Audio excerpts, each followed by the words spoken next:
And we are back. Welcome to another edition of the Sports One.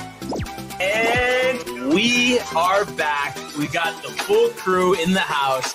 That is what it's all about. The Yankees, out of any team in the league, are the best equipped to handle a blow like this. I think there is a higher power at play here. He's due law of averages. That dude is the ultimate scrub. It's trash. Yeah. Every person you have in there is fucking trash. Next game, you're going to see a big performance. You can see it in the end of the game, and I'm just totally stoked and excited for this. And we are back. Welcome to another edition of the Sports Report here on a Wednesday. Barnes and Tony once again. What's going on, brother? Not much, dude. Feeling, better today, dude. Good win yesterday by the Mets. Good win by the Yankees. Good win by the Yankees as well. Sure, but yes, dude. yes. But yes, dude. But yeah, honestly, great win by the Mets yesterday, so. Also, I was doing some research to PGA, dude, getting a little hyped up for it. There you go. Dude. Go. Get your bets in. Exactly, dude. Exactly. How are you doing, dude? Good. High on golf. Yes. Yesterday was great, and they're just unbelievable. I can't even say fully what he had said, but basically we played. It was me and my dad. Gator Brennan, and played with a father-son, and the father. Was one of those people constantly talking, drinking Surfsides, always telling jokes. Okay. Too much? Fine. I think some people maybe it would be a little much for. But great guy, and he even said, for us, for Ellie Barnaby, that he was gonna spread the word. He's from New Canaan. Oh, there we go.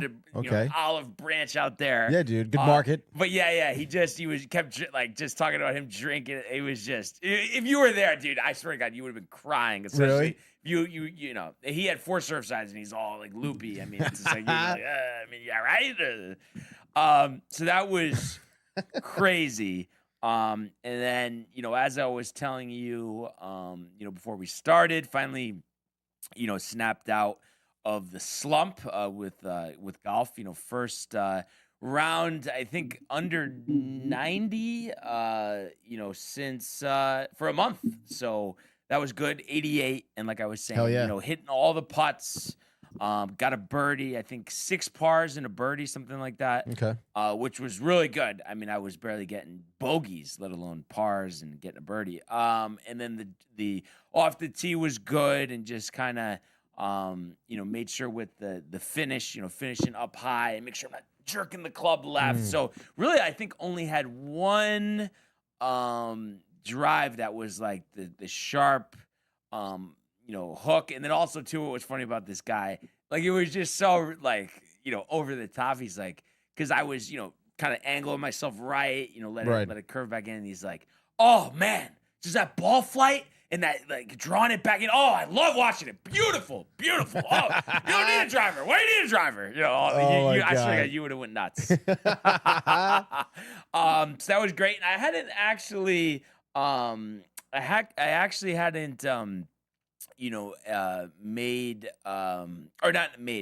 had Zodi's, the restaurant there, in a while. My dad wanted to grab a bite, a couple Sam Adams Summers afterwards. There we go. Refreshing. On tap. Oh, nice, dude. And then they call it Stanford's Best burger, and just I think it's just cheese and caramelized onions with fries. Oh, nice. Great. There we go, dude. Really was unbelievable. You get the fries, or did you sub onion rings? No, I got the fries, and it was good because usually it's just a mound of fries, a little less, which was less is more. Also, though, did get and I don't know because we ate there once or no. I want to say we did, yeah. The garlic parm wings? No. Or they call it the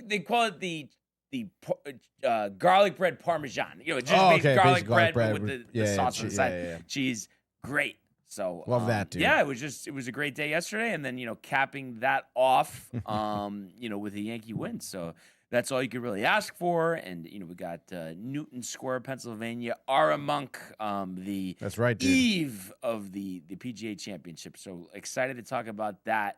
at the end of the show. But I do see we have a bunch of comments if we want to start there. Yes, of course we do, dude. Early and often, Kev Du says, let's go, dude. We want the smoke. He says, hashtag TCA, hashtag DTV. Let's go, Knicks. Belt to ass, he says. Baby. Then Josh being here says, yo, what up? Let's freaking go, he says, tossing you the eye emojis. And he says, you're welcome, Barnes. Listen, Josh, appreciate it.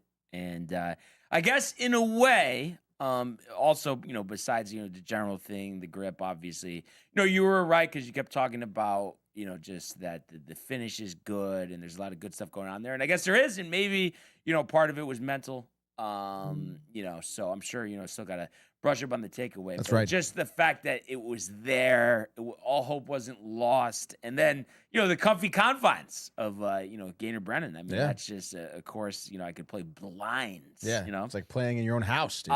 So it's always nice, to, get a refresher on the score. But obviously, I think what I want to do is kind of master that a little more. And then, try to get maybe break that 80. We'll see. That might take a little bit. But then get back on some other courses and kind of go from there. But it really is the tee shot. The tee shot sets everything up. In the 60-degree wedge, for whatever reason, so dialed, like between 80 yards and like 120. Oh, just nice, everything dude. spot on. Love that wedge. The arc, through the ceiling. So yeah. It feels good. Feels good for once. Hell yeah, dude. Happy to hear that. And then Donna also says good morning. Good morning, Donna. She says hello to Josh and to Kevy. And then she says, I've been practicing my swing. I might be able to hit it in one of those sand cranes, she says. LOL. Obviously, she means the bunker. Hit one of those. But does that mean that like she's going to hit it in or hit in it the bunker, I guess, right? out? You know what I mean? I don't know. You think she's making a joke like she's gonna like she's gonna flub one in the bunker? Yeah, that's what I would think. She means. Yeah. So, but I still can't wait to see the footage. Did you see my text about Josh B doing like the breakdown for swing? No, I was saying like when she plays the whole videotapes, Josh can do a breakdown of the swing. Oh yeah, the there mechanics. we go. Dude. She says she's joking. I mean, which she usually is. So that doesn't come as a surprise, right? No, not at all, not at all. But I'm sure I do look forward to seeing this video. I hope we can get this together. Yeah, that's gonna be great. That's gonna be great. Somebody's gonna have clubs down there, Oh yeah, come on. Yeah, no, I can't wait to see that. And boy, we were talking about food a little bit. Starving, didn't have anything this morning because just New Canaan and Home Depot and just didn't have time. That's too bad, dude. What about you? No, yeah, I did because like I was saying to you before, woke up late, went to the gym, no time, came straight here. So I had made like a protein shake, just like before the gym, whatever. But obviously I knew I needed some type of sustenance, dude, because I normally make breakfast after the gym. Right. Andros, omelet, sausage, onions, peppers. Oh, it was awesome, dude. Toast? Yeah, sourdough. Sourdough. Very sourdough good. Very toast. Good. Potatoes on the side. Came here afterwards, Ketchup? devoured it. No. Never with the home fries though? Sometimes. Okay. Yeah, if I'm in the mood for it. No, I would rarely mortal do ketchup sin? with egg. I wouldn't say mortal sin. Sometimes I do it if I'm in the mood for ketchup, but I would say 99% of the time there's no ketchup on my eggs. Okay. Yeah. Yeah, and I do it without it, but I have to say, I don't know. For some reason, I just like an omelet. Not really so much a sandwich, because usually I get like a hash brown, which I forgot. You're excited about that too, or no? No, I like hash browns. All right, but not needed, or you prefer? Like on a bacon, egg, and cheese? I mean, I guess it's not needed, but if it's Best Eds or whatever, Village hash browns, yeah, definitely. There we go. Actually, Village not so much because Really? they don't have hash browns. They put like the breakfast potatoes on there, which is fine. Oh, but they really like don't. Yeah, they don't have like that. They give you that hash brown patty normally. That's what it's so good. Oh, right. Okay. Yeah, Because they the don't one have in that.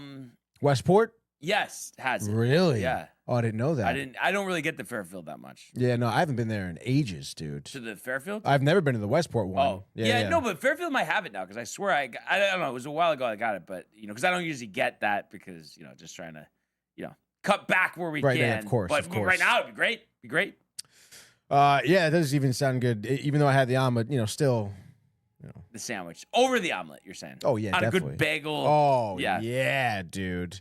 And then what else? We have Kev Du says geriatrics gone wild. He's talking about Donna Lee, obviously. Chief in here with the 9. Donna says there's a couple of sets in the garage. Don't worry about that. LOL. There we go. My mother in here says good morning. Donna says only ketchup on scrambled eggs. Interesting. Why just scrambled? Yeah, I don't know about that. I mean, I guess. Yeah, I guess. I don't know. I guess I wouldn't have ketchup with over easy eggs. I guess. Yeah. But again, sometimes if it's on the sandwich, over easy eggs, the ketchup, it's fine. Everything's fine. My mother wants to make me hash browns on Sunday with fresh potatoes. She said, "My mother makes good hash browns." There you go. What a surprise! Right? Yeah, I know, right?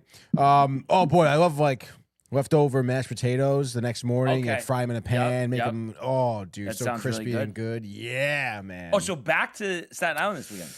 Oh yes, yeah. My cousin is celebrating 10 years of marriage. She's having a little party. I know you hate that, Brian. No, I didn't know where you were going with that. For some reason, I don't know why. Like, no context here, but for some reation, it sounded like you were going to say sobriety. I don't know why. But then it's like, I don't know. It doesn't sound like somebody who's related gonna do to that? you. Oh. So yeah, he's having a little party at his house, soiree. So I'll gonna swing by on Sunday, dude. Nice. Yeah, it should be fun. Yeah. Yeah, he's great. Cousin Chris, he's really into bonsai trees, Brian. You know what a bonsai tree is? No. I'm sure you've seen them. Sometimes people have them on their desk, like little tiny ones with Okay. the leaves, whatever. He's got them all over his yard. Nice. Yeah, you don't give a shit. That's good. Real good. I think it's cool, yeah. No.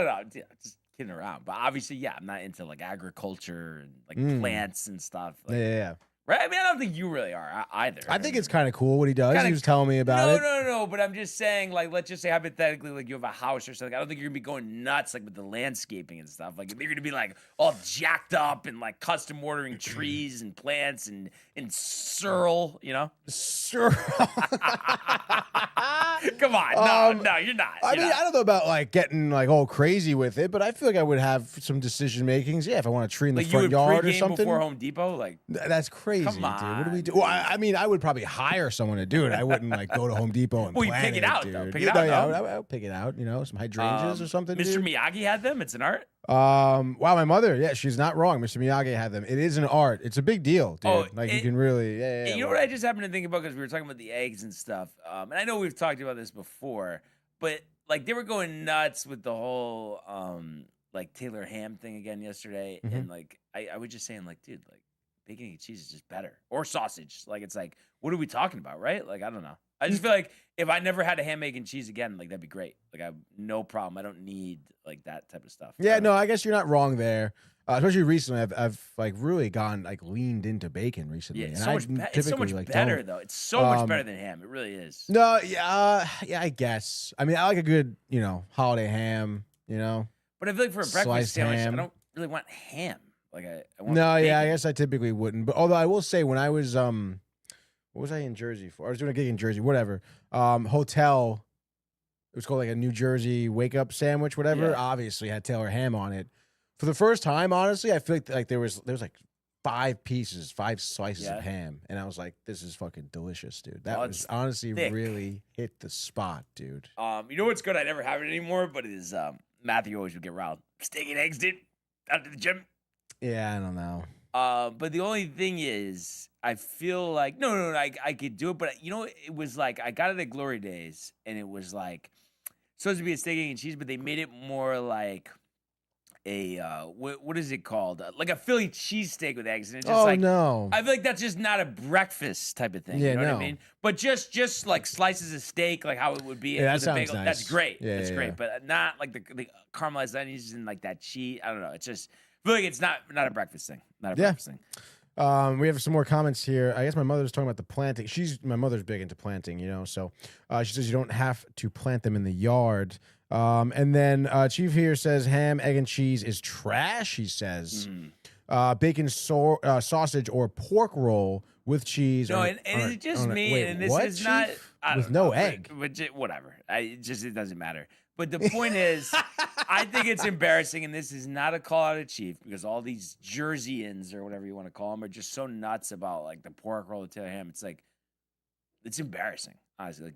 Find something else to occupy your time better with. The fact that Wow. they get that, no, seriously though, and it's that, oh my god, you're saying it wrong, and it's dude, it's not some premium thing. It's not that important, Yeah. No, I mean you're not right. You're not wrong there. I mean, as Chief is coming at me, they don't ever call Taylor Ham again, Tony. It is pork roll. I don't think I've ever actually said pork roll, like just like in a conversation ever, or not even maybe Taylor Ham. Just I'm saying like, oh, it's ridiculous how they keep talking about this. Like it's like so like it like died. Yeah, no, it is. Like it just I don't know. To me, it's embarrassing. It's like, dude, it's just not that good, and it's just not like it doesn't deserve all this attention. I mean, I think it is pretty good. I will say that, but I will also say that I don't get the whole. You're like, why is that pork like, roll, Taylor so, Ham? Like, oh my god. I normally say pork roll just because you say Taylor Ham. I say Taylor Ham because it is like Taylor Ham is the company. Yeah. But I don't understand like Kev Dew and Donna saying it's Taylor Ham. Like I don't really get it, to be honest. Yeah. And he says because you're from CT, Brian, not Jersey, you don't get to speak on it. I don't know. It just to me, it's kind of embarrassing. I don't know. That's just how I feel. My mother says it's New Jersey. There we go. Spam. Your mother gets it. Your mother gets it.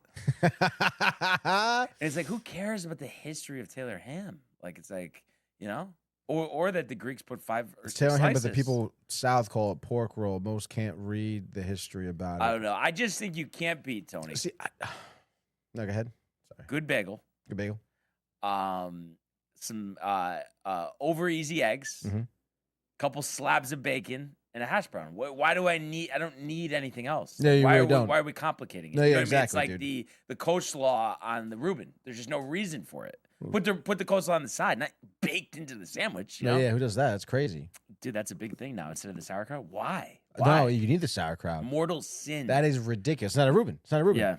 And I don't even want to start to talk about what Chief said with the no egg and that's just meat like, and what are you cheese on a doing? Kaiser Like, roll. you're Like blowing you it, need dude. egg You're here, blowing it. dude. The runny egg, right? The over easy egg. The over easy egg Yeah. is so good. And I get it. Maybe if Chief, you're in the car, you're traveling, you do just fried egg or scrambled. That's fine. And too. this is why your mother is just so intelligent. It's all subpar, no matter what it's called. Thank you. And that's it, and that's all. And I'm the judge, jury, and executioner on this. Let's go to the world of Major League Baseball. It's deep to left. It's 700. Albert Pujols. Yeah, what a play! Stop it, Tony. Yep. And Alonso cracks one of the Mets win the ball game. Out of sight. And it works at 100 miles an hour. 14 strikeout. Drilled deep to left field. There it goes. See ya. All right. So today's MLB segment is brought to you by Velvet Llama. Premium canned cocktails crafted by NYC bartenders with a playful spirit. Enjoy their award-winning espresso martini with Italian espresso and chocolate notes, the crisp mezcal meal with Nigerian ginger, or the spicy margarita with organic agave and jalapeno. These ready-to-drink treats are made with the finest ingredients. Grab yours at velvetlama.com and ride the smooth wave with Velvet Llama. One more thing here. I have to say this is the first time ever I've heard somebody say that eggs don't agree with their stomach. I've never heard of that ever. That sounds like a Michael K thing. Yeah, right? Dude. Like eggs are like the most like basic plain thing. They're in everything. Like, what does that mean? Like, what are you talking about, Chief? Yeah, like you don't. I think that's in his head. Yeah, honestly. I think it is mental. But that being said, down to business here. Yankees last night 6-2 in Baltimore, so snapping that 4-game slide, now 27-16, and was important because of course Tampa wins again. In that battle in Crazy. Toronto. But with the Yankees here, Will Warren, like we expected, bouncing back in a big way. 5 2/3, 4 hits, 2 earned runs, a walk, and 6 strikeouts. And then the bullpen also bouncing back, giving them, 3 2/3 innings of scoreless ball, and that's that's what was needed here. There we go. When you look at the offense last night, Goldschmidt got him started off early, homer to the left, leadoff home run, 402 feet. And then they actually score, and it was nice to be on the other side of this. Usually everyone's talking about the Yankees being themselves, fundamentals. But we hit into 2 fielders' choices, or one was a fielder's choice, one technically infield single, but plays that felt like, they could have been made back to back. So that made it 3-0. And then to finish off that 5-run third inning, Trent Grisham hits a 3-run homer to make it 6-0. Yankees wouldn't strike the rest of the game, and Warren, gave up runs on a Basello single and a Tyler O'Neill double. But then, he was pulled. Cruz gets the final out of that inning, and then pitches one more. Jake Bird gets one out, lets up a couple of hits, but then Timmy Hill getting the double play after Schumann botched the double play the previous play, so it was good. They were able to recover there, and it is unbelievable. Lefty, righty, superstars, whatever you want to call it, but Tim Hill just always able to get that ground ball, and that was big there in the 8th. And then David Bednar, not a safe situation with the 4-run cushion, but gets the job done. Didn't have to sweat it this time, a 1, 2, and 3 inning there. So an important win, bounce back win, and gives them an opportunity to win the series today, which is you definitely want to do that after dropping that first game. And overall, you look at the numbers: 6 runs, 9 hits, 2 errors in the field. So that's something they want to sharpen up, and hopefully in the short term. That's not a problem because Jose Caballero, despite his resistance yesterday, was placed on the injured list. Anthony Volpe called up, didn't play yesterday. It seems like he's going to start today. Has not performed well in Scranton, and Boone, always talks out of the side of his mouth. But from what he said, Anthony he was pretty much saying yesterday that. Caballero, the job is going to be his when he comes back. It's going to be the minimum stay, and it sounds like Volpe's going to get the majority of the starts. And I think it's going to be 8 games because they retroactive the move. And like I said, Schumann started yesterday, but we should see Volpe, starting today, and I'm not excited about that, but I would think too, if there are some blunders that, he won't start all these games, or, they're going to have Schumann come in for defense. But that being said, what's going on, Chief? Not much. Is this Dr. Barnes' office? Now, is that in regards to the eggs, or? Yeah, like, you know what I mean? Like, I didn't realize you went to medical school, bro. I mean, you got to tell me what agrees with my stomach and what don't. But is this a lifelong thing or like a recent? Like, what are we talking? No, it's actually been lifelong. They just don't agree with my stomach for some reason. I'll still eat them, but I don't go out of my way to eat them because, I know the trouble that it has with my stomach. It's the same thing with dairy. I'm lactose intolerant, but I still eat cheese and I still drink milk and still eat sauces with cream in it and shit. Even though I shouldn't, but. It is what it is. Okay. Just, I didn't know it was more of a dairy thing, Chief. The way you said it, I thought you were saying just eggs, and I was like, I've never heard of it being just eggs, but it makes sense that you're lactose intolerant. Yeah, no, I'm lactose intolerant, so I have this stomach issues. So yeah, that's why it's just that's why for me is if I can avoid eating eggs, I will. So if I get a breakfast sandwich, I just get meat and cheese on the bagel, I don't get any egg because. It's just why I put myself in that situation if I'm have to, yeah, you know what I mean? Because actually both of my sisters grew up, taking lactate pills, lactose intolerant, the lactate milk. But I think now, maybe they might still. I don't even think they do lactate milk anymore. But maybe if they need to, they take a pill. But I think they've actually grown out of it, which is kind of interesting. And then Sam has a dairy allergy as well. I don't have any type of allergies. Maybe I don't know if that's really a good thing. Probably would have been better off having one, cut back on the ice cream and stuff. But I don't know. I don't know. At the same time, Tony, right? I mean, it's knowing that we haven't now, we don't want to give that up. Yeah, no, of course not. No, never. It's like giving up drinking, dude. Yeah, the crazy thing is, I don't know about Sam, you know what I'm saying, your sisters, but for me, I'm lactose intolerant. It doesn't change anything for me eating ice cream. I still eat it. Oh, you know what I mean? It is what it is. Sam, because it's different. It's a dairy allergy, not lactose intolerant. So she can't have any type of cheese. She gets pizza without cheese and stuff. Yeah. What's the deal with pizza? Does that bother your stomach? Yeah, it does. Oh, that's tough. You know what I'm saying? That's tough. Yeah. I could never live like that. Bro, it's just it's the same thing with this. Like I can't eat a burger without cheese on it. Like I have to. You know what I mean? Like pasta, like I gotta put cheese on the top of it. And Like, you know what I mean?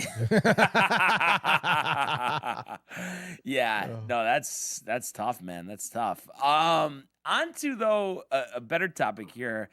Great to see the Yankees bounce back. Last night, obviously it's Baltimore. We should beat them. But besides a couple snafus there in the field, I felt like it was, a solid performance. I mean, what did you think?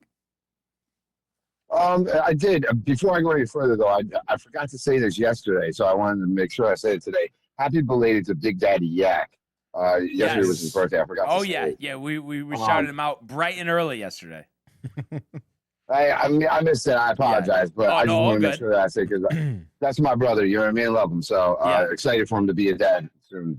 But yeah, last night was fantastic. I mean, obviously it was nice to see the bats come alive. We got the excruciating news that Anthony Volpe was coming back yesterday. So I don't know what to really put together with that, but I mean, they did their thing last night. They took care of business. Will Warren obviously doing what he does. He pitched a really good game. He really couldn't ask for a better turnaround. You know what I mean? Hopefully this is the beginning of a streak for winning after losing a couple in a row. And so hopefully it makes that difference. And it was nice to see, like, because I was getting sick and tired of losing, started feeling like fucking Tony. Yeah. That's funny, dude. Yeah, no, I hear real you. Fucking funny. And I think I love you. I think a good opportunity. Hopefully, there's no blister issue. I think I think Brandon had mentioned that. I don't know if for whatever reason that game that Fried last pitch. I don't know if I maybe was following it along. I might have been at Sam's or something, but and wasn't watching. But from what you have seen, do you think? I mean, I don't know if that's been a report, but do you think there is a blister issue there with Fried?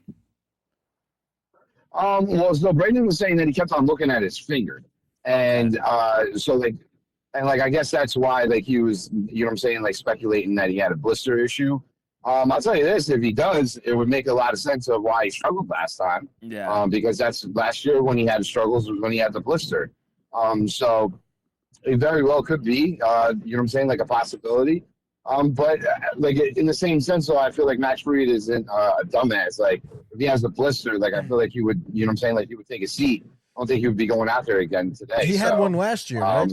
Yeah. Yeah, he did. Okay. Yeah. Yeah, me and Josh saw the first game that he had that blister issue and got hammered. But what were you gonna say? I was gonna say he pitched through it. Yeah. You know what I'm saying? Like, but it's just that's the problem though. Is like last year he pitched through it and he saw how long it took for it to go away. So like that's why it's like now this situation is like if you have one, then you know what I'm saying, let it fucking heal and get, you know what I'm saying, get through it. Like if you got to miss a start or two, then so be it. Like there's no point in putting like the team in a bad spot because like especially like when you're coming off of losing streaks like this, like you want to keep the momentum going. So you don't want to fucking win that game yesterday and now come out there and if he has a blister and you know what I'm saying starts to hang shit and then now we get wally-wopped. You know what I'm saying? Like we don't want that, especially like. I mean, we got the cakewalk of the Mets this weekend, but then after that, it gets real tough. You know what I mean? So, right. Like that's why we need to make sure that like we're locked in and everybody's, you know what I'm saying, go. And that's why, like I said, if he has the blister, I'd rather miss this start than miss the next start. You know what I'm saying? Like it's the next start we really need him. Right. But I have a feeling, that if that was that big of a deal, that he wouldn't be pitching today. So I think he's going to bounce back in a big way, and I think that'll just kind of ease those concerns. Obviously we got to see what happens. And if you look at, so he's on the mound and he's opposed by Kyle Bradish, who, when I was at the game actually with Ace and Matt, the Saturday before last. We lit him up. I mean, he only went 4 innings, gave up 6 hits, 5 runs, walked 4 as well. Little better results last time out, 10 strikeouts, but 300 runs over 7 innings against the A's. So I think, there's a blueprint there. So I wouldn't expect anything less than the offense to flourish. And, obviously having a lot of left-handed bats, that gives us a good opportunity.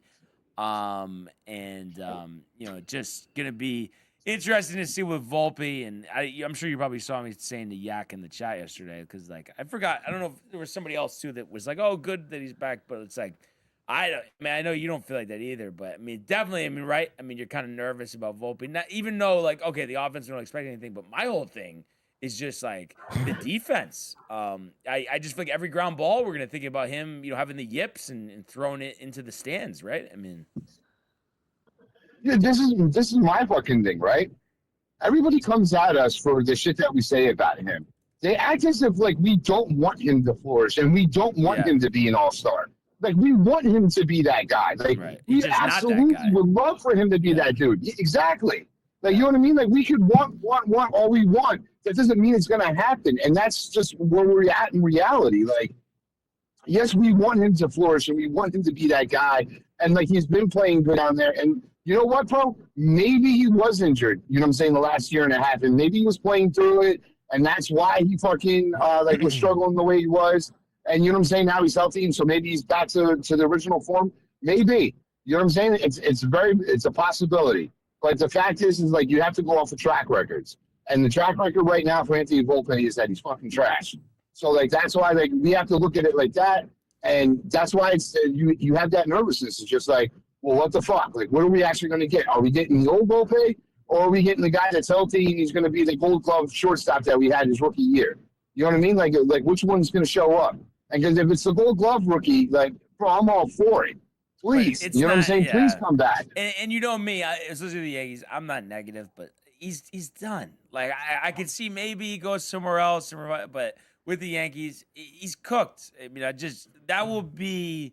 For me, like over this 8-game stretch that he's gonna play, like if he plays well and like we're surprised, like I would say for me that would equal the surprise if Max Fried threw a perfect game tonight. Like that's how surprised I would be if that happens. I hear you, and like what the crazy thing is, I don't know if you've seen it or not, but I got the update from Bleacher Report that Boone said that Cobby is he's the starting shortstop. Right. So when he gets back, like he's taking back over. You know what I'm saying? Which I'm all for that, and I love that. Like, I love that you have the confidence in Cabby. Like, you're going to let him keep going, you know what I'm saying? Like, and hopefully he sticks to his word. However, if that's what your scenario is, and, like, so you're just looking for somebody to fill the role until he gets back, my question is, why not give Lombard a chance? Like, you know what I mean? Yeah. Like, if it's just going to be for a couple of weeks, because, like, I mean, do you expect Volpe to stay on the roster? Well, I guess he's not an everyday shortstop? Yeah, it's going to be literally 8 days, I guess, because, like I said, it was retroactive a couple of days ago. But I think what it is, Chief, is they are just... No, it's not retroactive. Yeah, because he pinch ran the night before. So, okay. Like, it's I don't know, but he said... went back from yesterday. For whatever reason, he said 9 days yesterday. But whatever the case may be, it's not even 2 weeks. But I just think the whole reason there is simply they want to see Lombard hit, and he hasn't hit great in AAA yet. So I think they're just waiting for that, and that's fine though. You know what I mean? Because I think like with the hitting, I think it hurt Volpe that he didn't get any time at AAA till now on a rehab assignment. So I think we don't want to rush him, so that's fine. Obviously, we just don't want the nonsense of Volpe like getting the starting job back and making a bunch of mistakes, but it doesn't seem like they're going to do that. So I'm not going to worry that that's going to happen until I see it. And I don't think that's going to happen. I don't know if you're concerned about that, but I am concerned about it because it's the fucking Yankees and it's Cashman and it's Boone and the dumbass decisions that they make on a regular fucking basis. And like that's why I worry about it, because like, that's my point is that like, if you're not playing around, baby, oh, there he is. There it is, dude. No eggs. I bring him up. Yeah. No, sorry. It cut out, Chief. If you could say that again. Yeah, dude. I apologize. I'm sorry. I have little spurts here, like on my way to work that I don't have on the way to Wawa, you mean, for those donuts. I already hit Wawa. Yeah, dude. Wawa's before I call you. But yeah, sorry. What were you saying? Yeah, I was saying is that like I do worry about them making him the starter again, bro, because like this is what Cashman and Boone do. Like they make dumbass decisions, and like that's why, like I said, like if it's only supposed to be for the 8, 9, 10 days, whatever the actual like number is, you know what I'm saying, until Cabby gets back, then why bring him up? Why not just rock with Schumann at that point? I mean, Schumann plays good defense. He's not great with his bat, but he does play good defense. I agree. And I think it's just to kind of, see what he's got. Obviously, he hasn't got anything good in the minors, but I give you my personal guarantee, Chief, especially, if he plays these games and looks bad, he's not going to be the starter. I know it because they've just been operating different. And you could tell they're kind of fed up with it and they don't want to, damage the locker room because Caballero has been holding his own. So I would say I wouldn't worry about that. And also the biggest reason is I know he's terrible. So I just know he's not going to play well. Tony, I know you like to kind of, see the other side of things here, but right. I mean, is there any world you see where he comes these games and he's like, looks Volpe? real good? Yeah. I just can't see it. Yeah, I don't know. I don't see it. I don't know. I mean, I was also looking at his minor leagues. Terrible. Batting 221. Worse than his major league numbers last year. Yeah. Like, I don't know. Kind of weird. So, I don't know, man. I mean, I'm not really expecting much. I mean, like Chief kind of said, though, I mean, the story, obviously, we all know about it. You do kind of root for this guy. Tom's River. Tom's River? Dude, is he a Yankee fan, dude? Is he want to make Derek Jeter? 09 parade. But like you're saying, too, it's like I'm not expecting. How could I expect that? I'm not expecting that. Yeah. So I don't think, we're going to have to worry about that. It's kind of interesting. Kev, I think, kind of trying to incite us here, Chief. Oh, says, definitely, dude. What happens if the Mets beat up on the Yankees? What will you blame that on, LMAO? And I think the LMAO was separate, right? Was that later on? I think so. That was like about something else. But I know I told you this yesterday. He says he doesn't care about the Mets yet, yeah. But also, I don't care. No, he's just talking about the Knicks, whatever. But I told Chief this yesterday. My gosh, I have, retired from ever arguing with Kev Do again. Just not going to do it. It's just the whole Mets thing in general. So just not doing it, So I'm just not going to work. Like, it's just not going to work. Who's pitching for the Mets this weekend? Do you know that, Tony? Clay Holmes is definitely going to be in there. I know that, I think dude. It's Holmes, and he's going to fuck you guys up, dude. Okay, dude. Is it Schlittler? Let's see. Yeah, I got it. Schlittler Holmes is on Friday. Saturday is Rodon undecided. And then Sunday is Weathers Peralta.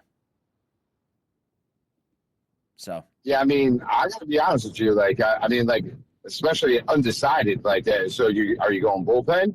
And if that's the case, like, that's not good. Scott into Peterson. You know what I mean? No, Scott's pitching today. Okay, so somebody into Peterson or no Mania? Mania.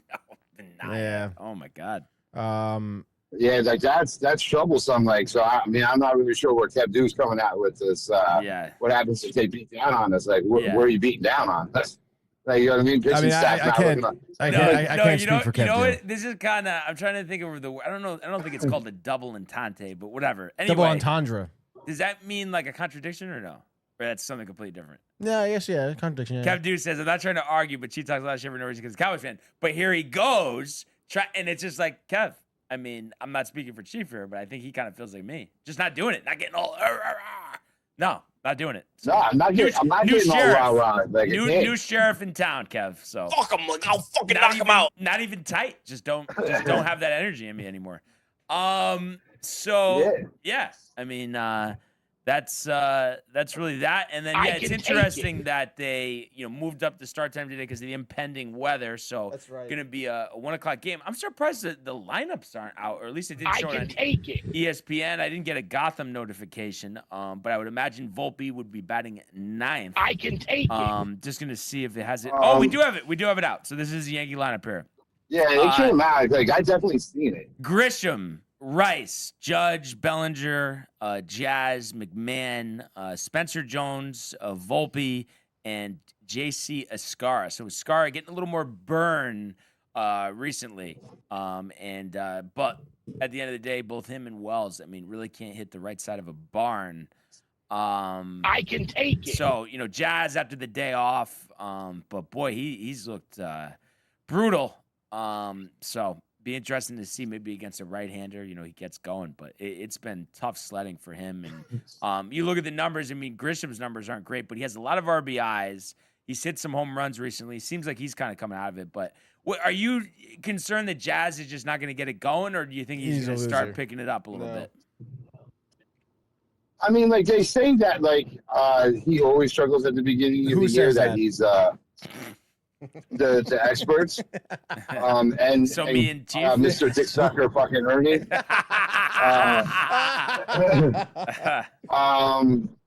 So like they like to say that it's just the cold weather he doesn't like, which I mean it's fucking 73 degrees outside. I don't really know that you consider that cold. Right. So I'm not really sure when he's planning on fucking popping out of this funk. But like it's I mean, listen, I can't say it over and over again. Get this fucking clown out of town, bro. Like it's just I really truly like, to be honest with you, bro, I would rather fucking deal with Schumann at second base all year than deal with this fucking clown. Like it's just No, I agree. I mean, it's just I mean, like the defense is just trash. The offense is fucking trash, bro. He chases after everything, and it's because he's got in his fucking head, oh, I'm a 50-50 guy, like. And it's just like, bro, you're not 50-50. If Aaron Judge and fucking Shohei Ohtani can't do it, bitch, you're not doing it. Yeah. Like, you know what I mean? Ohtani did do it. Yeah. Yeah, Ohtani did do it, but the fact is he's not Ohtani. He's not even fucking nowhere near him. Yeah. You know what I mean? Like, and it's just, because I mean, like at the end of the day, bro, like think about it too. Like Ohtani doesn't bat 300, but he bats up there. Like he usually hits like 285, 290. Like, you know what I mean? Like he's close to 300. Like, when did Josh Chisholm ever hitting that fucking high? Never. Right. You know what I'm saying? He doesn't make contact like that because he fucking takes horrible swings. Bro, watching him and Austin Wells swing at baseballs, bro, is literally fucking mind-boggling. Right. It truly is. Like, I really don't understand how they made it to the major leagues. Like, I'm not saying that I'm better than them because I don't want to listen to the fucking Kev do for the next 3 years about it. And by the way, he's trying to incite you. He says, Chief, you sound like a clown. But I'm telling you, Kev, I don't think it's going to work. I don't know. I don't think he's... It's not going to work. Nope. It's not. Nope. You know what I mean? Like, Chad Chisholm can fucking incite the shit out of me. I'll tell you that. And you know what I mean? Like, he went Volpe. He went Volpe at short comment again, too. But still, not working. You know what I mean? Like, not working. Not working. And that's why I said, you know what I mean? Like, to make sure I don't want anybody fucking putting words in my mouth. You know what I mean? That I said, I'm better than Chad Chisholm. You know what I mean? Like, it's just... But the fact of the matter is the two of them, it's just been really bad to watch. And, like, they're, like, McMahon, like, I don't, like, he's not great with the bat. I mean, he has been hitting as of late. Like, last night wasn't great, obviously. But he always plays solid fucking defense. I mean, I don't know if you were watching the game last night. I know, you know what I'm saying? Like, you guys were going through it and everything. But, I mean, like, brother, he made a fucking snag last night that was just insane. Right. Like, you know what I mean? Like, that 90% of third basemen in the league aren't making.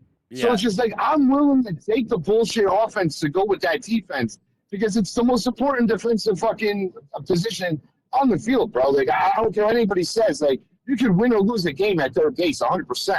So like that's why like it's nice to have him there. And, like I'm all for it. Like if he's gonna struggle offensively, it is what it is. But when I'm taking that though, like it would be the same thing. Like I know Wells, that his numbers defensively are fucking fantastic. But I mean, like what he's doing offensively, just I don't know. To me, it just zeroes out the defense. Yeah. And, I mean, maybe I'm wrong, but no, I agree. That's how I kind of feel about it. I agree. No, it's been bad, but we'll see how it goes. Hopefully, they can pick it up. Otherwise, we're gonna have to make some adjustments. I think they were mentioning Ryan Jeffers maybe as a possible right-handed catcher they would acquire.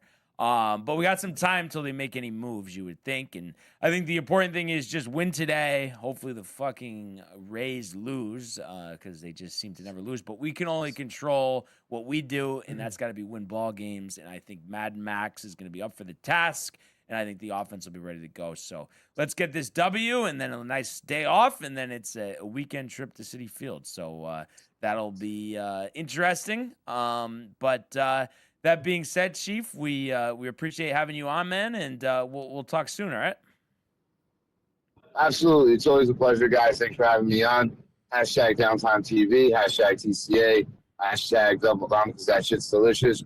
Ride the sweet wave on the Yankees win. Let's go, baby. There we go. Let's go, Yankees. So peace. Great call there from Chief. And I know for the Mets, Tony, it was a great call up yesterday in a 10-2 victory. AJ Hewing, dude.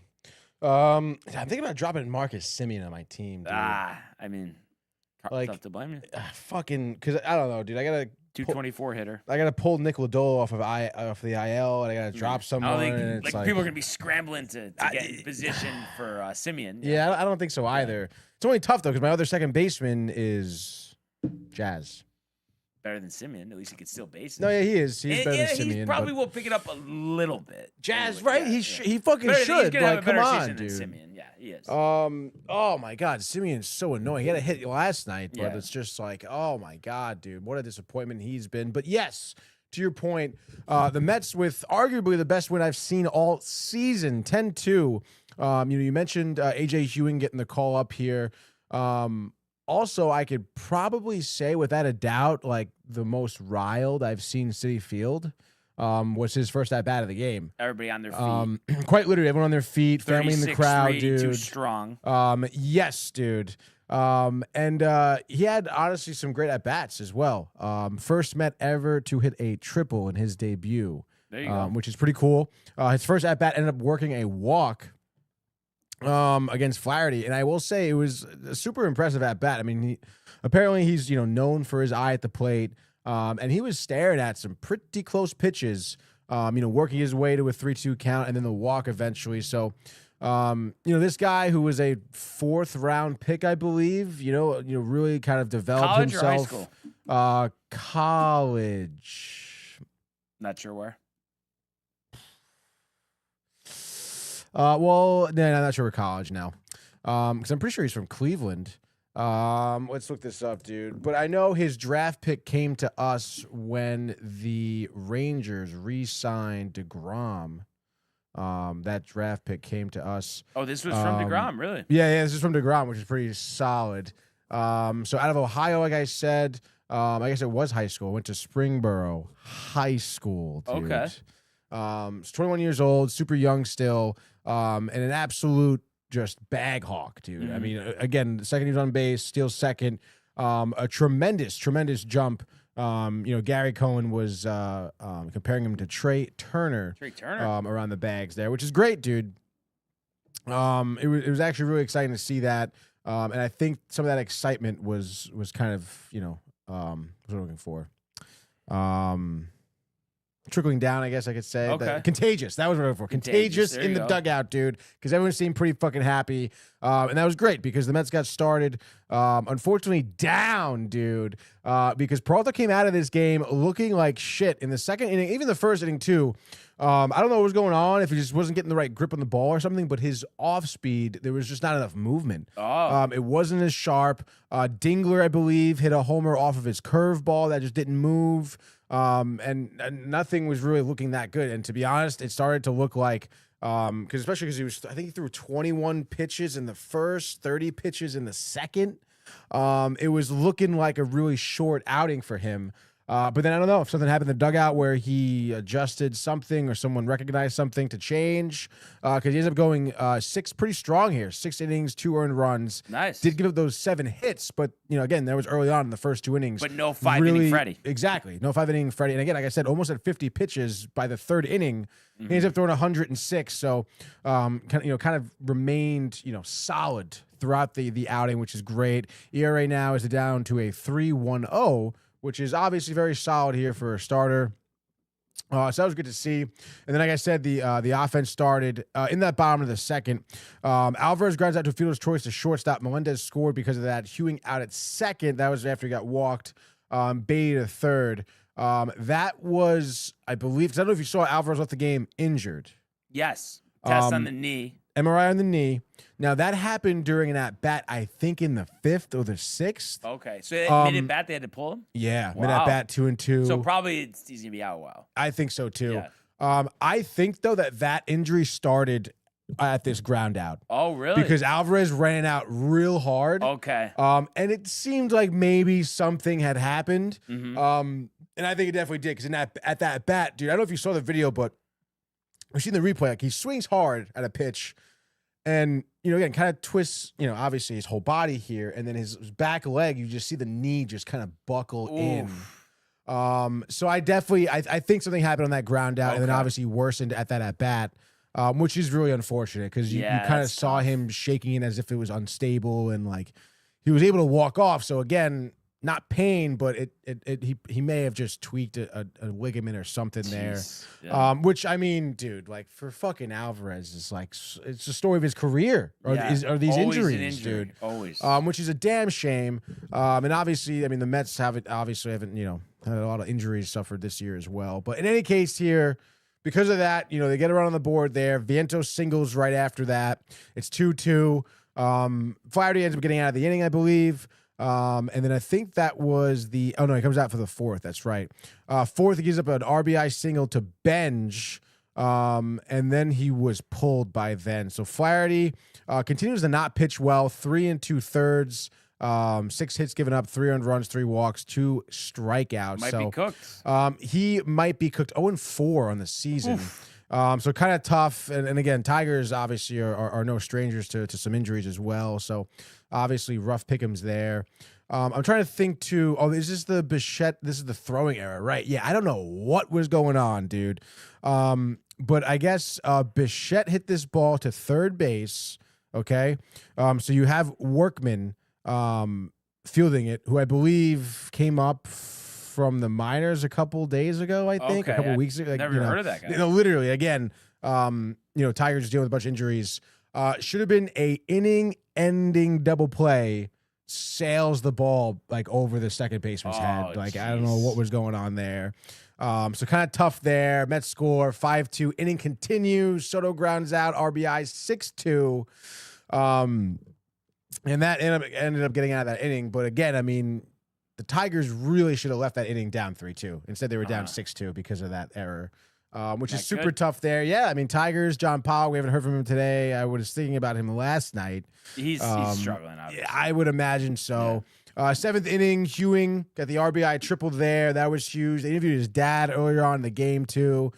He was saying how like just dialed his son is right now. And the second he sniffed that he could make it to the majors, he's just been laser focused. That's dope. And I gotta say, it's pretty fucking apparent, to be honest, like watching this guy play. He easily has been the most excitable player on the team all year. Yeah. Which doesn't say much, obviously. But at least you have something. Exactly. Though, right? Exactly. To have something here is great. Rather than nothing. Yeah, exactly. And then Mets tack on 2 more in the 8th here. Soto scores are an error. I think that was by the pitcher. Ewing gets walked. Again, the great eye at the plate to walks a run in. 10-2 is your final score. Rayleigh looked great after Peralta. 1 inning, 1 K, 2 hits, solid. And I feel we haven't seen Brooks Rayleigh in a little while. Then Austin Warren cleans it up. 2 innings, 1 hit, 2 walks, 3 Ks. So there you go. Good to get him some more reps as well. Because again, Warren, Ewing. I mean, these are the guys it seems like you want to lean on right now this season. So obviously, great win there. Those are the type of wins you expected to see, out of the Mets all season long. But again, still kind of bittersweet because like you're happy with the win, but then you kind of come back down a little bit to earth, and then you realize what's really going on in the organization. And Alvarez walking off the knee injury. I was doing some research now. Lindor seems to not be progressing. They thought he was gonna be back in late May. Now they're thinking mid-June.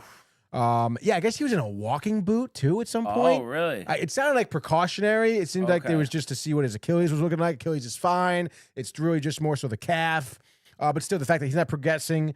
I forget. They interviewed Mendoza about it yesterday too. What did he say? Polanco. He's dealing with bursitis in his wrist and his Achilles. He's been kind of at a standstill right now. Same thing with Robert as well. Lower back has not progressed at all. Just stuff you don't want to hear. So obviously stuff you don't want to hear at all because again, like Robert more so. Obviously Lindor too, but I'd say Robert more so out of him and Polanco out of the offseason acquisitions. Like you kind of had high hopes for him. The ceiling you thought was going to be high as long as he stayed healthy. But obviously with this back thing, he's not staying healthy, and now it seems like Alvarez is going to be going there too. So it's going to be kind of tough. I guess good thing you re-signed Torrens. Maybe this will give him some more pep in his step to do well and add something offensively. But the Mets right now still not in a great spot. They probably still have the worst record in baseball, and last I checked, they were the second worst team in terms of run production. Maybe yesterday's changed that or whatever, but still a lot to be desired here.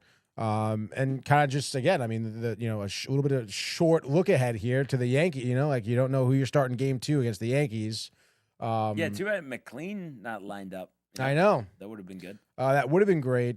I don't know. I know. I'm trying to think who else did. I know Minter just threw a bullpen session. I think Senga threw a bullpen session too the other day. But you're not going to use him. No. I did see that though. That came up just I was looking at fantasy guys adding. Speaking of adding, some comments here. Bry, by the way, also though, Michael Theofil. Chief, best closeout. Absolutely. And he says, Michael, you honor me, sir. And then Bry says, Mets means my entire team sucks. Shout out to Yankee. But kind of interesting that we'll give him a pass, but we've talked about this before. It seems like a negative connotation. Usually Yankee fans don't say that to oneself, but also, all of his life, he's been subject to talking to Kev every day, so that kind of probably gets in his head a little bit, right, Tony? Yeah, I don't know. I don't think he really knows anything. I don't know. And then Chief says, don't worry, that 319 will be higher after Sunday. You better be careful, just saying. Be careful. Be careful. Huh? Be careful, Chief. So, yeah, I guess. Put some eggs in your breakfast. Other than that, what did the picks A little bit of cream with the eggs as well, Chief. Like? All right, so you went 4-2. I went 3-3. Well, there we dude. go. Finally, a little flip-flop. A little flip-flop, dude. I actually didn't add them up from our yesterday's record. I thought I did. Let's see. So you're, what does that make you? 76 and 71 and 2. So that is going to be you. And then hold on. 78, 64, and 1. All right, so 78. So I'm 81. 64 plus 3 is 67 and 1, dude. Okay. So a dog that's fight. that, dude. And then is it I'm going first or no? I think you are going first. All right. Yes. Let's strike up the music. A Wednesday edition of the MLB Frenzy. And of course, everybody knows we're going to Baltimore, Maryland. And actually, first pitch scheduled a little more than 2 hours from now. The looming weather system coming into Baltimore. So we get a matinee here in the series finale. And it's Max Fried. It's Kyle Bradish, the Yankees favorite here, -1, 8-1. And the total is 8.5, and obviously Yankees looking to build on that victory last night of 6-2, and I think they will. And like I said, I think Max, hopefully no blister, but I feel like there isn't. I think he's gonna go 7 strong, 8 strikeouts, no runs, and really hold down this Baltimore offense. And I think it's a shutout. I think the bullpen gets the final 2 innings done there, and I think you're gonna see. Judge going deep, as well as Jazz Chisholm. So maybe that gets him going. There we go. We'll see. But I think at the end of the day, it's Yankees in the under. They shut out the Birds and win 7-0. 7-0, dude. My freaking pen is dying. That pen? That pen is dying, dude. All right. Next game, first game here. Not a game 3, but a game 2. Tigers, Mets. Christian Scott here against Framber Valdez. And it's like, I don't know, Christian Scott, it's like, obviously not a guy you planned on seeing as being a starter this year. And also, like, it hasn't been great, I suppose. 3.27 ERA over 3 starts, it seems.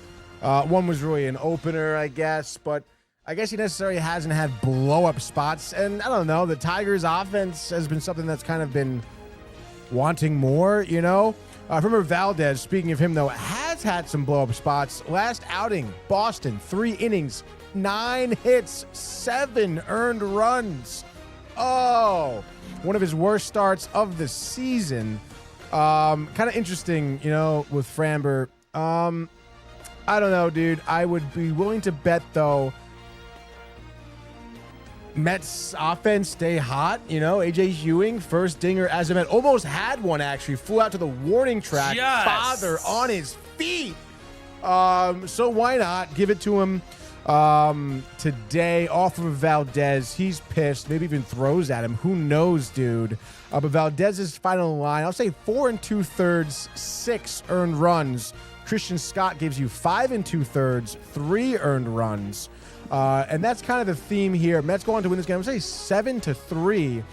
That'll put you at obviously the over with the Mets winning. All right, from the first game of the day to the last, give me the Dodgers. They've actually surprisingly dropped the first two against their heated rivals there in the San Francisco Giants, and a good pitching matchup of Robbie Ray and Shohei Ohtani. The Dodgers here minus 246. The total is 8. And I think at Chavez Ravine, I think the Dodgers are going to take out the frustrations of dropping the last two games to a team like San Francisco, who came in 8 games under 500, and there's been some whispers, about just the job that Tony Vitello has been doing hasn't been great. But I think a dominant win here for the Dodgers. Ohtani shoves. I know he's been great, other than he got popped in his last start, but I think end of the day, Dodgers will win this one. Let's say I'm going to say 9-2. Give me the Dodgers in the over. Dodgers in the over. All right, next game. I'm going to take a page out of our books last season. Give me Seth Lugo with the Royals here. They're going to be going to Chicago White Sox again tonight. They lost last night 6-5. White Sox have won 4 in a row. How about that? They're not going to win 5, Brian. Kansas City here, minus 112. Over under is the 8 spot. Seth Lugo, a little up and down season so far. Seems to be a little inconsistent. But I think against the White Sox, he throws 6 scoreless innings, fans 9 White Sox batters, throws maybe 101 pitches, gives it maybe a hit or 2. Royals on the other end, they score 4. And I guess, actually, no, they put up 7. Final score is 7-2. Give me Royals over. Bang. All right, so we're going to go third and final. I was tempted, to do the Rays once again, but I just don't like that pitching matchup. Griffin Jacks has been kind of disappointing, and Dylan Cease has just simply been on fire. So what I'm thinking here is going to Houston. Really? Yeah.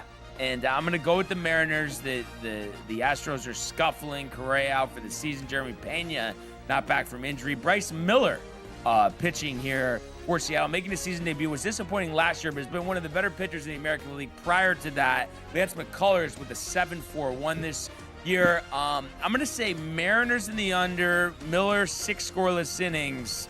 And Mariners win this one 4-1. Mariners under. All right, third game, last game here for me. I'm going to go to Pittsburgh, a team that I've often picked against here. Mitch Keller. They're playing the Rockies. Mitch Keller, my fantasy team, 287-4-1. Let's freaking go. Jose Quintana might as well be Cookie Carrasco, I think, out there tonight. I know he's been doing fine, 1-2, 3.90. Pitched okay against the Mets. I don't care, though. Pittsburgh over under 8.5. Maybe Keller, 6th inning, 2-run blast off of Moniak, but that's the only runs the Rockies are scoring tonight at 6:40 p.m. Pittsburgh wins this game. I'm going to say 4-2. Pirates under. Bang. Just like that. Your MLB Frenzy here on a Wednesday. Donna mentioning something about Worcester sauce on an egg sandwich. No, thank you. I guess that's the UK way, but that is not my way. Stop it, really? Mike Walsh says he made it. Shouts everybody out. Josh B. Rowled for him. Then Bry says need to trade Jazz to get more value out of him. Yeah, I would like to trade him. I don't think they will, but I think that's a great idea, except for Marcus Semien. But I think what a good idea would be to pull up another edition of the Immaculate Grid and did a little homework here. A couple things I want to alter, but I'll give you what I got. And what I got to start off here, Chris Taylor, top left. Chris Taylor, top left. Below him, Carlos Estevez. And then 2%. Below him, Sean Figgins. Next to him, Brett Boone. 1T. Oh. 4% for Next 1T. to him, Burn, baby Burn.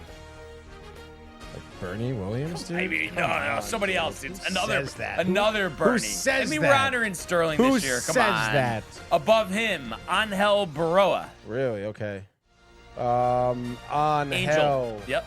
And then- Baroa. there you go. And then above him, Hee Sop Choi. With an I. Yep.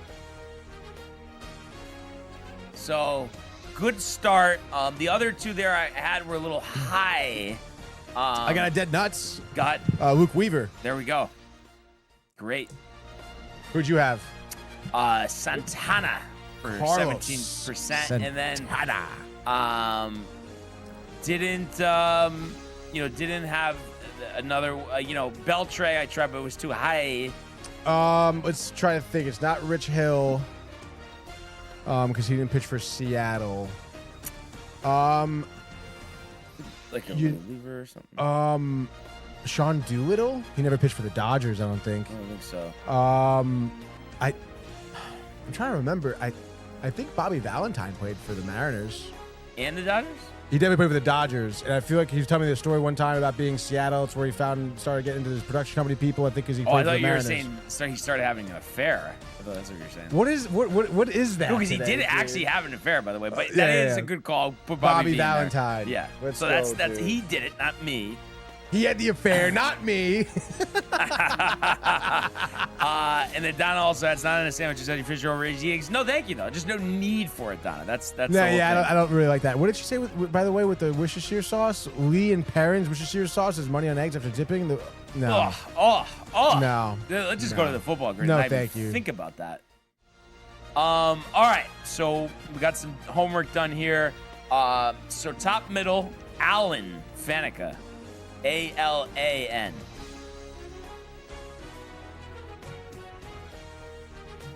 Faneca.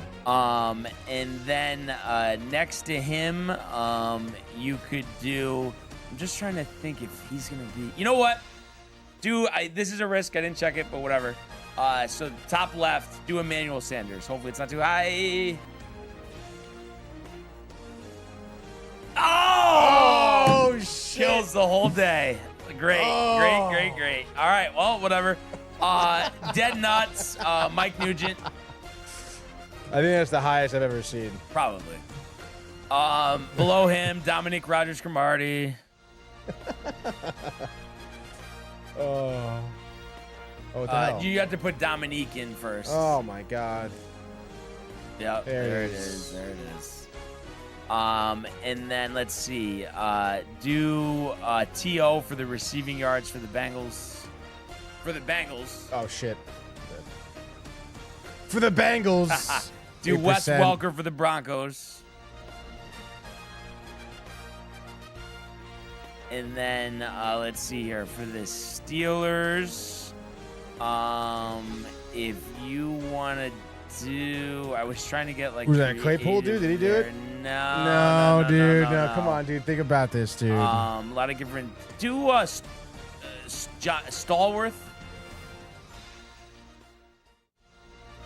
Is it HL? No. It's two L's. I forget his first name. Dante? No. No. It must be John Stall. From back in the day? well- Ron Stallworth? Let me just make sure. I think it's John Stallworth. Unless I'm not thinking of the right guy. Yeah. No, do John Stallworth. 5%. Okay. Nice. And then these two, he says text. What do you mean text? Maybe he was talking about the baseball grid. Maybe. And then these two, I didn't really know. Bengals Saints.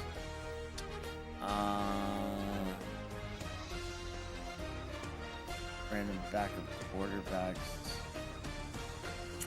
Will Lutz was too high.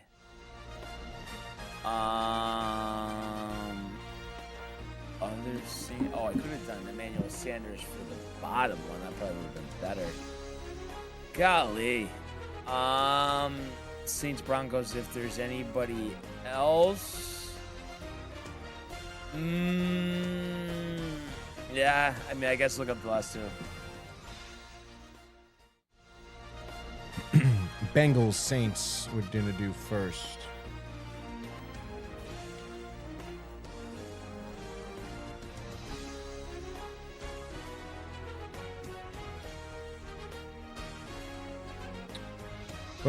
Two quarterbacks.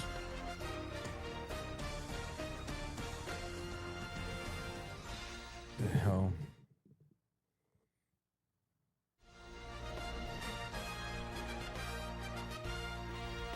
Kicker. Not Lutz. No. Okay. This is for Saints Bengals. Yep. What's his MO? All right. So he went to Virginia Tech. All right. He's from Virginia. He started out with Buffalo. Not a lot going on there, though. In 01. Then was with Carolina in 02. Then was the kicker for the Bengals from 03 to 2010. Shane Graham. Yeah, dude. One of my favorites.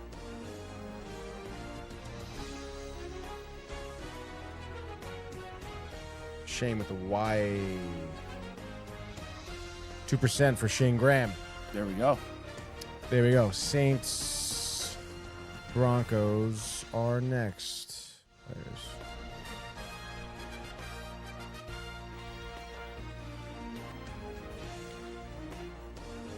Oh, I knew it, dude. I should have said this guy. But we can do this guy instead.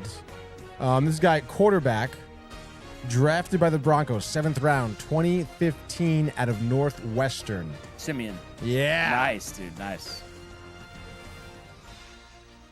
Terry Bridgewater also. Terry? Yeah. Nope. Oh. Okay. Teddy Bridgewater. To the hardwood we go. This one could be a little tough. I do have a couple, though. Bottom left, Robin Lopez. And then next to him, Aaron Aflalo.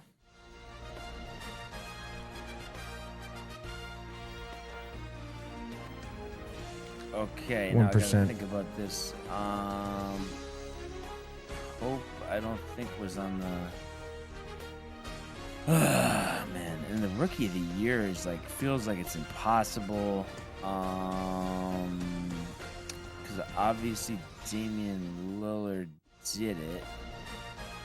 I don't think CJ McCollum did. Does he have to be a rookie of the year with that team? Yep. Yeah. Damn. And it feels like too Nuggets. Let's see, Nuggets Celtics. Nuggets Mavs would be DeAndre Jordan, probably too high. 30%, of course. Where's Josh B when you need him, huh? Corporate. Actually, he was just commenting 10 minutes ago. I mean, what's that all about, no? Nick's colors. What's good? He says to Mike. Walsh. Mikey Walsh. The Bucks. Drew Brees. Yeah, see, all the guys I know are too high. Drew Holiday. I mean, this is bad. I'm gonna try to get somebody. Giannis's brother. Just look up. Actually, Seth Curry. No, actually, no. Okay, never mind. Seth Curry too, and yeah, I guess just look up anything, and I'll try to get something in the meantime. I'll do Bucks Mavs.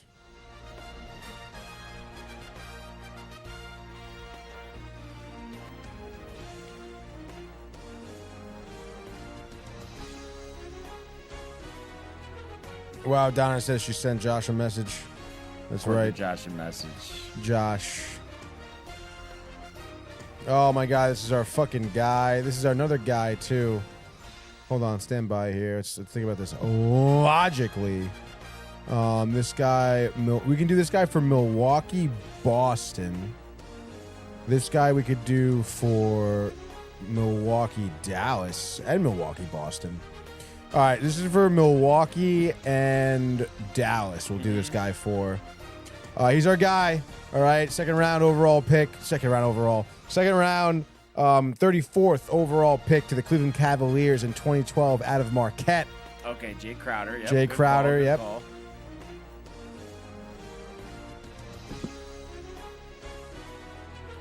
Below him, another guy, 3-time NBA champ, 1-time All-Star, 24th overall pick of the 1993 draft of the Houston Rockets out of Florida State.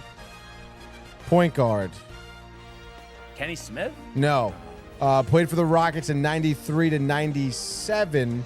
Traded to Phoenix for a year. Went to Dallas in that same year. And the Nets in that same year. Stuck with the Nets until 99. Point guard? Yes.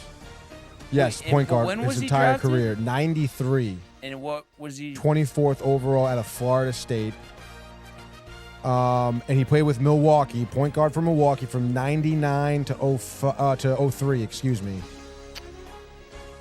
Then was with Minnesota from 03 to 05, Clippers. Oh. Sam Cassell. Yes. 2% for Sam Cassell. We got a few here. Brandon Roy. 31%. Oh. Only Boston. Let's worry about that after. Only Boston Rookie of the Year you can think of is Bird. All right. But we got a few out here. That's good. Yeah. Nuggets, Mavs.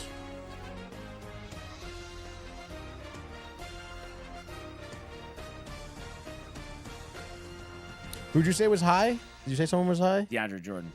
DeAndre Jordan. Okay. This is a guy, you've used him before. He, I think, is also he's a power forward. Okay. 5th overall pick in 94 to the Washington Bullets out of Michigan. Juwan Howard? Yes. For Nuggets, Mavs.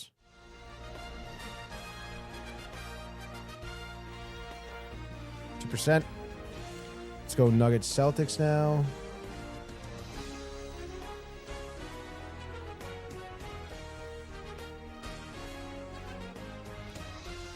Fuck.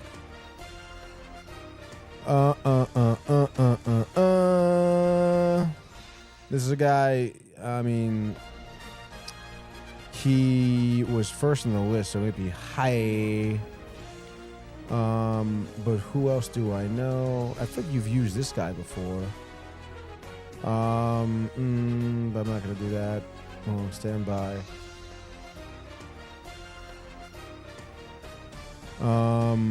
Who the fuck? I think you've used this guy. 20. Is this gonna be too much? I don't think so. Wow, is this guy like crazy or what, dude? This guy. In 2005, he was the 21st overall pick, went to the Phoenix Suns out of Washington. And it looks like his first game was with the Knicks in 05, point guard. His career spanned 11 years. He was with the Knicks from 05 to 2010, where he went to Boston for about a year and a half. In 2011, OKC, 2012, Golden State, 2013, Chicago, 2014, Denver, 2015 Clippers, 2016 Pelicans. It looks like he has a lot of injury in his career, though. You've used his name before, too. Nate Robinson. Dead nuts. 5%. And, yeah, I mean, the rookie of the year, I don't know. I think we might be just screwed. Like, I mean, I know, like, the ones that are all high, but, maybe what else are we going to... Just trying to think who was nasty on the Blazers back in the day, because like Bird's 90%, Lucas 42, and Brandon Royce 31. I mean, is there anybody? There are. It looks like there's 3. Let's see. A year-by-year list of the Mavs Rookie of the Year winners. There's only been 3 in the history of the program. Of which program? The Mavs. Okay. Besides Luka, do I know the other guys or no? Yeah. What? Give me something. One of them had a lengthy career with the Nets, also coached. Oh, Jason Kidd. Yeah. Do it. You want to do Kidd? Yep. All right, because there's someone else who made... God. Who was the other guy? Cooper Flagg, it says. Oh, yeah, I think this is the best one, honestly. 18%. All right, what about the Celtics? Let's see.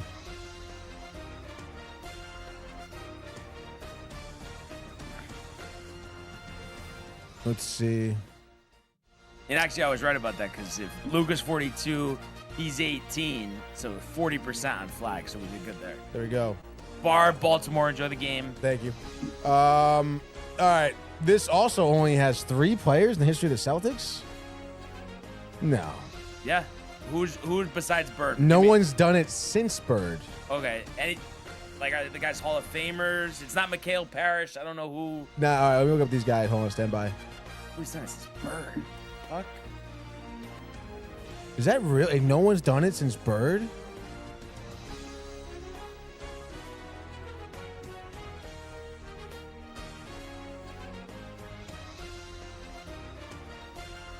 This guy is a Hall of Famer. Two-time NBA. We're talking he played from 70 to 83. This guy. Let's look at the other guy.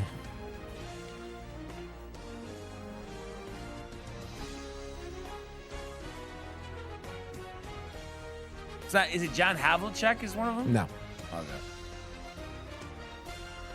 Okay. This guy also Hall of Famer. He was Rookie of the Year in 1957, Brian. Bill Russell. No. He's from New Jersey. I think he coached as well. But he was the first sixth overall pick in 56. Oh, no, because he used to be a broadcaster. Yeah. Swami Hoinson. Hoinson, dude, yeah. Passed away in 2020. Yep. Big accent. Big accent, dude. Oh, shit.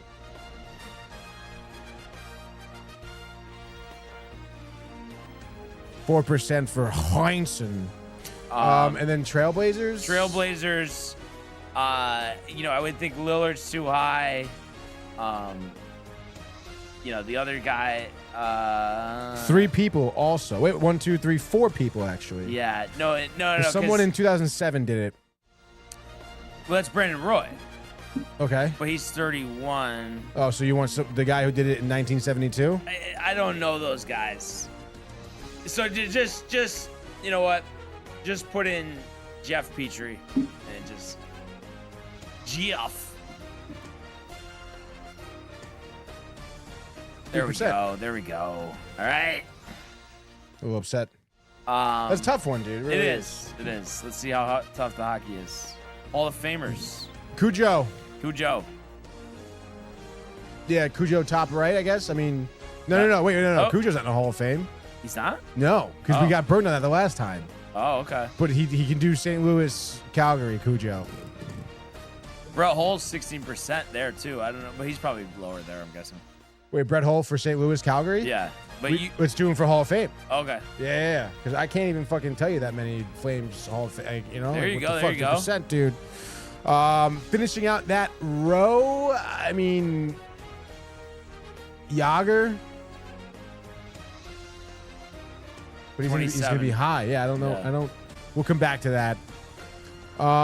Let's see. Hall of Fame for Canadians. I think we did Patrick Waugh because people forget he was with Canada first. I'm pretty sure that did all right. 15%. Good enough. All right, let's do Patrick Waugh. There he is. What's up? Patrick Waugh. Looks like he's ready to play 18. Good, brother. That's good. Let's go. You don't even know what tough means. What? A lot of first time. No one can hear you. A lot of first time. Oh. You're like, first time Mets player gets a triple in his opening. It's like, well, there's a lot of first times for the Mets, so it's not really that impressive. What are you talking about, Couldn't have said it better Get myself. out of here, all right? Couldn't have said it better myself. Joe Thornton, we've done that before. Hall of Fame. Go ahead. No one cares. All right. So, Dead Nuts.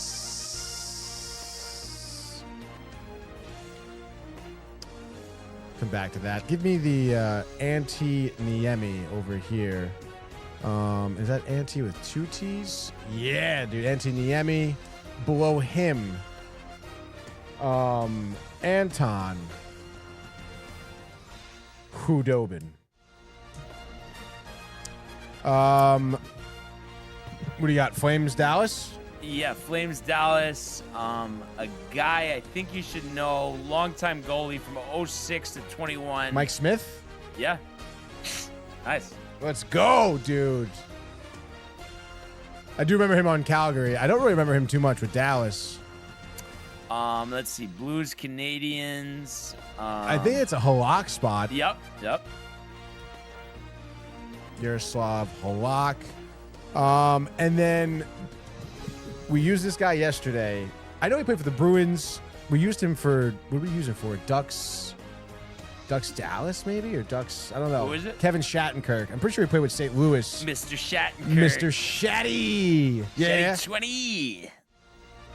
Whoa. What happened there? Joe Thornton I'm looking at.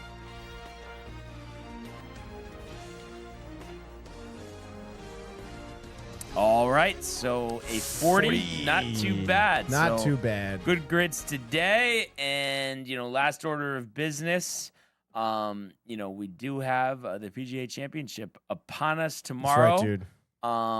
And I'm trying to see. Yeah, first established 1916. Prize fund looks like it's going to be $19 million, and actually was a match play event from 1916 to 1957, but has been stroke play since 58. Xander had the record at 21 under par in 2024. Scotty Scheffler won last year at Quail Hollow. And this year is at Aramunk Golf Course here in Newton, Pennsylvania. Is that how you say that? I don't know, maybe. And you have four guys, tying the course record here. 62, Nick Watney, Tiger Woods, Rory McIlroy, Kevin Na, and Tommy Fleetwood. And it looks like, what did they have? They used to have they had the BMW Championship here, AT&T National at one point. But the PGA Championship has not been held here since 1962 when Gary Player won. So it's been a while since we've been out on Aramink, especially for a PGA Championship. As it is with every major championship, an absolute loaded field. No Phil Mickelson. It's it's tough. You don't know what that personal issue is. Yeah, he hasn't. He's played like one or two live events. It's tough. Yeah, he mentioned that him and his wife have to attend to like a family. So I guess it's not so. them because I know she's had cancer before. But Yeah. I don't know. Yeah, one of the parents. It is sad. I mean, no matter how, whatever, I wish ill on these these players, No. But it's pretty interesting because I was reading an article about, it was some podcast Billy Horschel was on, and they were talking about Phil. And he was saying how like even if Phil wanted to, he wouldn't go on. he wouldn't come back to the PGA Tour. Yeah. Yeah. And he was talking about things that happened behind the scenes, and it kind of begs the question on what he did, especially as Live Tour was just forming. I don't know if he was passing along certain information. I think he just was the guy to kind of start the movement over. But as we've talked about it, I mean, it added to the purses, and I think the players would be fine. I think the PGA Tour would be better served letting him go, but they won't. But they were saying, he should be an honorary starter at the Masters soon, but he's not going to be. He's not going to be. It's a shame. It seems like he doesn't want to be honest, Yeah, I either. don't know. Which is pretty wild. Yeah. But I read this. I saw the stat that this is going to be the first time since Tiger debuted at the PGA that we will have no Tiger, no Phil. Yeah, crazy. You know what year that was? Since Tiger debuted? Yeah. What was his first year at the PGA? 95? No. 97? 97. Okay, because he won the Masters in 97. When Masters 97, that was his first appearance at the PGA at Mamaroneck. Dude. Wingfoot West. Doggy was on the Dog east. was on the east. Yes. East. But a new era of golfers, and kind of going over who we got here. So obviously Scotty, your favorite, plus 480. Rory, plus 950. Cam Young, 12-1. John Rahm, 15-1. Ludwig Aubert, 16-1. Xander Schauffele, 18-1. Bryson, 22-1. Matt Fitzpatrick, 22-1. Tommy Fleetwood, 25-1. Brooks Koepka, 35-1. Patrick Cantlay, 40-1. Morikawa, 40-1. Fowler, 45-1. Justin Rose, 45-1. Sam Burns, 50-1. Minwoo Lee, 50-1. Russell Henley, 50-1. Jordan Spieth going for the career Grand Slam, 55-1. So obviously, as you can imagine, everybody else, very, very long odds here. So this is going to be a great tournament. I'm excited to watch. And it looks like tomorrow, 6:45 on ESPN Plus, we will get underway, and then terrestrial ESPN will have it from 12 to 7. And it looks like no Nance the first 2 days. I think ESPN, for whatever reason, bought more airtime, so their guys are going to be calling it, the Scott Van Pelts and the Andy Norths of the world. So a lot of different ways to go, Tony. Obviously, Scotty, you're defending champ, runner-up his last 3 tournaments, but what are we thinking here? I mean, I don't know. I've been known to take Scotty on this run, but I don't want to. I don't know. I mean, you asked me yesterday, kind of put me on to the Ludwig Aubert spot. I think he's due. Honestly, I think it's time for Aubert to win a major here. We talked about just his results this season, dude. Multiple top 10 finishes. I think he has 5 top 10 finishes this season.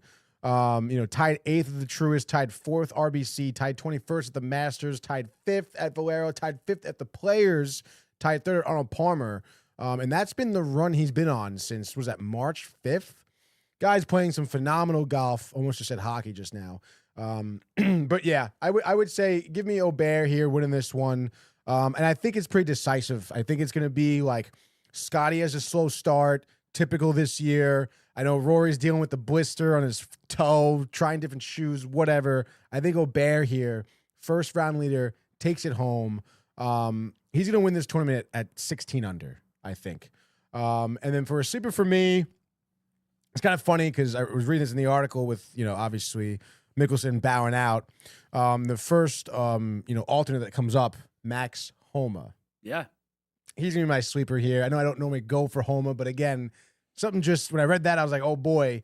So give me Homa here, looking for his first major victory as a 35-year-old, I believe, plus 22,500. Wow. Okay. Well, a couple of shekels. So a few shekels, by the way. And I know it's like, oh, what has he really done so far this season? Not much. However, I feel like big spots he can show up, tied 9th at the Masters this year. So think about that, Brian. All right. So I am going to go here with Cam Young. He's had a great year. Just won at the Cadillac Championship and won the Players earlier. It just seems like he's in pure form, and this is his year. So he's 12-1. I'm going to say if he wins, he'll win at 12 under par. That seems kind of a reasonable number, for this course. And then as a sleeper here, I saw this, and the odds are just too tantalizing. I know you always think about the Masters. He only has 1 career wins, but 80-1, Patrick Reed. Classic. Earning to come back to the tour and, has just had a strong season. And speaking of the Masters, he was tied for 12th there, and he's done well on the DP World Tour. So that would be my sleeper. 80-1s. I mean, those are pretty good odds. Put up $10, you win 800. So that sounds pretty good to me, Tony. No, I would say might it sounds put great, that, dude. Put that in right now. Right now, dude. Put that in, dude. Probably last night didn't work. Halfway. Right? Come on. I'm excited for the PGA. No, me too, dude. That'll be good to watch tomorrow. When's the first tee time? 6:45. 6:45. So bright and early. Speaking of tee times, Kev Duke kind of talking trash to Josh and just about the outing. Well, listen. I mean, what do you want us to say? I mean, it's up to Josh. So yeah, you guys don't give a shit. You've been You've been golfing actually without. Yeah. What the fuck, dude? You have been golfing. Yeah. Crazy. Tony doesn't want to hear it. Yeah, I don't want to hear it, dude. The Spurs blow out the Timberwolves 126-97. Wembanyama with 27 last night. They're up 3-2. Wembanyama? Pissed Wembanyama, yeah. Game 5 tonight in Detroit, 2-2. Pollock riled 4.5-point favorites there.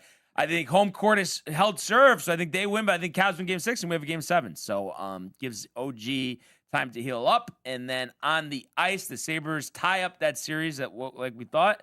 2-2 with a 3-2 win. So that's big for the Sabres. And almost the parlay, Tony. 3-2 Golden Knights in overtime. What are you going to do? They take a 3-2 lead. Jack Eichel, tremendous feed. And then Avalanche look to advance to the conference finals. Seems like a formality. Up 3-1, minus 218 against the Wild. So see what happens, right? Yeah. Quinn Hughes deserves better. Yeah. He really does. Just maybe make his way to the Rangers. Yeah, that would be great, dude. I was gonna ask, what do you think about Wembanyama? He's great. You think he's great? Oh yeah. Michael doesn't like him. Listen, I mean everybody's got their opinion, but talented. You think it's a little coddled, like by the refs or something, just cause? I don't know, everybody's coddled. You think he should have been suspended for that elbow? The whole league's coddled. No, just let him play. Enough. He's not like I don't know. I don't think he's really like a facetious, too aggressive player. So just let it go. It's the playoffs. You want the best players out there. That's it. Other than that, I don't really want to discuss it. Okay. And then other than that, gaming corner or no? No, not tonight. Not tonight. No show tonight. No show tonight. Back next week? Oh, absolutely, dude. What, you think Sashima? No Shishima next week. I don't know, maybe a different James Bond game because the new one comes out end of this month, so maybe we'll play like an old one next week, you know? New game. New James Bond game. It looks What about sick, new dude. movie?